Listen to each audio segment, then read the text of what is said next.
السلام علیکم ورحمۃ اللہ وبرکاتہ۔ الحمدللہ والصلاۃ والسلام علی رسول اللہ۔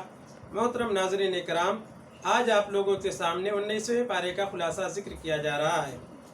19ویں پارے کے شروع میں سورہ فرقان ہے، اور فرقان قرآن کریم کا ایک دوسرا نام ہے۔ فرقان کے معنی ہوتے ہیں حق و باطل کے درمیان فرق کرنے والی چیز۔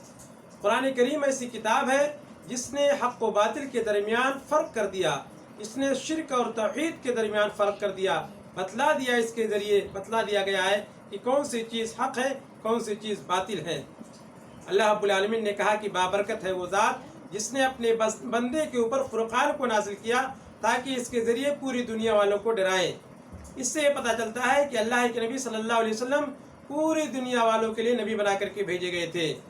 آپ صلی اللہ علیہ وسلم سے پہلے جو نبی اور رسول تھے ان کو کسی خاص قریے، کسی خاص ملک کی طرف نبی بنا کر کے بھیجا جاتا تھا، لیکن آپ صلی اللہ علیہ وسلم کو اللہ رب العالمین نے پوری دنیا والوں کے لیے نبی بنا کر کے بھیجا، اور قیامت تک جتنے بھی لوگ آئیں گے سب کے نبی رسول اللہ کے نبی صلی اللہ علیہ وسلم ہوں گے۔ اس میں اللہ رب العالمین نے یہ بیان کیا ہے کہ کفار و مشرکین آپ کے اوپر طرح طرح کے اعتراضات کرتے تھے۔ وہ لوگ کہتے تھے کہ محمد نے اس قرآن کو خود کر لیا ہے۔ اس طریقے سے یہ بات بھی کہتے تھے کہ محمد یہودیوں کی مدد سے اس قرآن کریم کو پڑھ کر کے لوگوں کے سامنے بیان کر رہے ہیں۔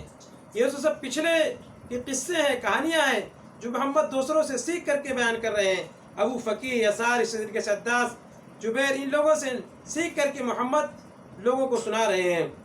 قرآن کریم کے سلسلے میں، محمد صلی اللہ علیہ وسلم کے سلسلے میں بھی یہ لوگ اعتراض کرتے تھے کہ کیسا رسول ہے، ہماری طرح کھاتا پیتا ہے، اور یہ لوگ کہتے تھے کہ اس کے اوپر فرشتہ کیوں نہیں نازل کیا گیا جو اس کی تصدیق کرتا اور اس کے دعوت و تبلیغ کے کام میں اس کی مدد کرتا، ان کی حفاظت کرتا۔ اس طریقے سے یہ لوگ یہ بھی کہتے تھے کہ اگر یہ رسول ہیں تو ان کے پاس کوئی خزانہ کیوں نہیں ہے اور کوئی بڑا سا باغ کیوں نہیں ہے۔ یہ لوگ سوچتے تھے کہ رسول کی ذات کو بہت مالدار ہونا چاہیے، پیسے والا ہونا چاہیے۔ اللہ رب العالمین نے اس کے جواب میں کہا کہ اگر اللہ تعالیٰ چاہتا تو جیسا یہ لوگ سوچ رہے ہیں اس سے بہتر باغ اللہ رب العالمین دے سکتا تھا نبی کو، ایسا باغ جس کے نیچے سے نہریں جاری ہوں گی۔ اس طریقے سے خزانہ بھی اللہ رب العالمین دے سکتا تھا۔ اللہ رب العالمین ویسا ایک نہیں کئی محل نبی صلی اللہ علیہ وسلم کو دے سکتا تھا، لیکن اللہ رب العالمین یہ نہیں چاہتا ہے، اس لیے کہ یہ تمام چیزیں دنیاوی زندگی کی زیبائش و آرائش ہے، دنیاوی زندگی کے ساز و سامان ہے۔ اللہ رب العالمین یہ نہیں چاہتا ہے کہ لوگ محمد کے مال و دولت کو دیکھ کر کے لوگ اسلام قبول کریں، بلکہ اللہ رب العالمین یہ چاہتا ہے کہ لوگ آپ کے اوپر آپ کے اخلاق کو اور قرآن کریم کی آیتوں کو دیکھ کر کے ایمان لائیں۔ اس لیے اللہ رب العالمین نے نبی کو مالدار نہیں بنایا۔ اللہ رب العالمین نے اس آیت میں بھی کہا ہے کہ کافروں کے عمل کو ہم اس طریقے سے اڑا دیں گے، اس کی کوئی حیثیت نہیں ہوگی۔ کافر لوگ جو بھی نیک اعمال کرتے ہیں، رفع عامہ کے کام کرتے ہیں، جو بھی دوسروں کی مدد کرتے ہیں، دنیا میں اللہ رب العالمین اس کا صلہ و بدلہ چاہے تو دے سکتا ہے، لیکن آخرت میں اس کا کچھ بھی صلہ ملنے والا نہیں ہے۔ اللہ رب العالمین کے یہاں اس عمل کی کوئی حیثیت نہیں ہے۔ اللہ رب العالمین نے سورہ میں کہا ہے کہ جس دن کافر لوگ، مشرکین لوگ کفے افسوس ملیں گے اور کہیں گے کاش میں نے فلاں کو دوست نہ بنایا ہوتا، فلاں کی بات نہ مانی ہوتی، میں نے رسول کی اتباع کی ہوتی، میں رسول کے اوپر ایمان لایا ہوتا، رسول کی باتوں پر عمل کرتا۔ اس وقت وہ کفے افسوس ملیں گے اور افسوس کریں گے، لیکن وہاں کوئی فائدہ ہونے والا نہیں ہے۔ اس سے پتہ چلتا ہے کہ ہمیں جو اللہ تعالیٰ نے زندگی دی ہے، اسی زندگی میں اس وقت کو، اس زندگی کو غنیمت سمجھتے ہوئے رسول کی تعلیمات پر عمل کرنا چاہیے۔ قرآن کریم اور احادیث رسول کے مطابق ہمیں زندگی گزارنی چاہیے۔ اللہ رب العالمین نے قرآن کریم کے سلسلے میں کافروں کے ایک اعتراض کا اور جواب دیا ہے۔ کافر لوگ یہ بھی کہتے تھے کہ یہ قرآن گزشتہ آسمانی کتابوں کی طرح کیوں نہیں نازل کیا گیا ہے؟ جس طریقے سے گزشتہ آسمانی کتابیں تھی، توریت تھی، انجیل، زبور، اس کو اللہ رب العالمین نے ایک بارگی دے دیا، تو قرآن کریم کو ایک بارگی اللہ رب العالمین نے محمد صلی اللہ علیہ وسلم کو کیوں نہیں دے دیا؟ کیوں تھوڑا تھوڑا کر کے 23 سال میں اترا ہے؟ یہ لوگ ایسا اعتراض بھی کرتے تھے۔ اللہ رب العالمین نے کہا کہ ہم نے اس قرآن کو تھوڑا تھوڑا جو اتارا ہے اس کا مقصد یہی ہے تاکہ لوگ اس کو اچھی طریقے سے یاد کر لیں، سمجھ لیں، اس پر عمل کر لیں۔ اللہ رب العالمین نے جو ضرورت محسوس کی اس لحاظ سے اللہ رب العالمین نے قرآن کریم کو اتارا تاکہ دل پر پوری طریقے سے ثبت ہو جائے۔ یہ مقصد تھا جس کی وجہ سے اللہ رب العالمین نے تھوڑا تھوڑا کر کے